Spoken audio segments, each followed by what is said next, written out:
medical researcher is not something I've always wanted to do. Growing up, I've always told my mom, "Mom, I want to be a vet. Mom, I want to be a ballerina. Mom, one of these days I'm going to marry someone rich, and then I'm going to be rich because we're both going to be doctors and we can work together to save the world."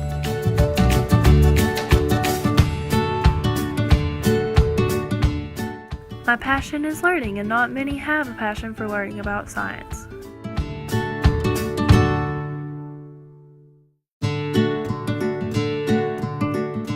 Ultimately, the goal is to work in a St. Jude Children's Research Hospital where I can help children every day. Finally, if I'm awarded this scholarship, it will make my goal of being the first in my family to attend college and becoming a medical researcher that much easier to achieve.